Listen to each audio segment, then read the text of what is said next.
ખ્રિસ્તમાં મારા વાલા સ્વજનો, આજના શુભ સંદેશમાં ઈશ્વરની ઘોષણા કરવા માટે પસંદ કરાયેલા 72 શિષ્યો વિશે જણાવવામાં આવે છે.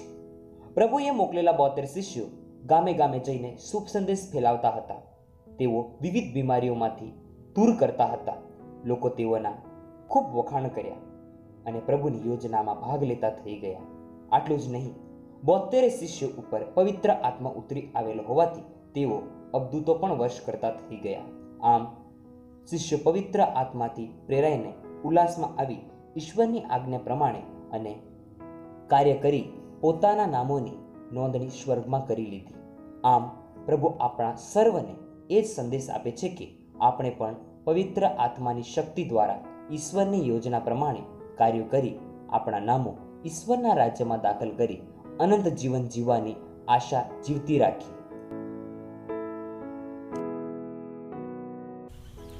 સંત લુકના શુભ સંદેશમાંથી પાઠ, અધ્યાય 10, કલમ 17-24. તમારે તો એ વાતનો આનંદ માનવો છે કે તમારા નામ સ્વર્ગમાં નોંધાઈ ગયા છે.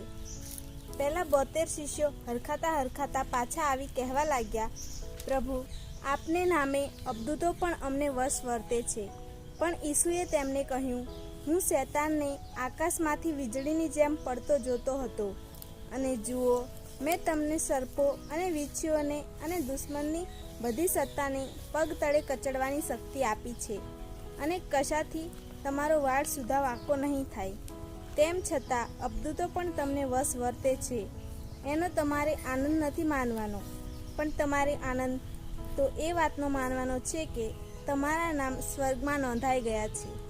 એ જ ક્ષણે પવિત્ર આત્માથી પ્રેરાઈને ઉલ્લાસમાં આવીને ઈસુ બોલી ઉઠ્યા, હે પિતા, સકળ સૃષ્ટિના માલિક, આ બધી વાતો તે ડાહ્યા અને ચતુર માણસોથી ગુપ્ત રાખી અને બાળકો આગળ પ્રગટ કરી. એ માટે હું તારી સ્તુતિ કરું છું. સાચે જ પિતાજી, તને એ જ રૂચ્યું. મારા પિતાએ બધું મારા હાથમાં સોંપી દીધું છે, અને પુત્ર કોણ છે એ પિતા સિવાય કોઈ જાણતું નથી, અને પિતા કોણ છે એ પુત્ર અથવા તો પુત્ર જેને જણાવવા ઈચ્છે તેના સિવાય કોઈ જાણતું નથી. પછી ઈસુ અને શિષ્યો એકલા પડતા ઈસુએ તેમના તરફ ફરીને કહ્યું, તમે જે જુઓ છો તે જોનારી આંખો ધન્ય છે. હું તમને કહું છું કે ઘણા પૈગંબરો અને રાજવીઓ તમે જે જુઓ છો તે જોવાની ઈચ્છા સેવતા હતા, પણ જોવા પામ્યા નહોતા. તમે જે સાંભળો છો તે સાંભળવા ઈચ્છતા હતા, પણ સાંભળવા પામ્યા નહોતા.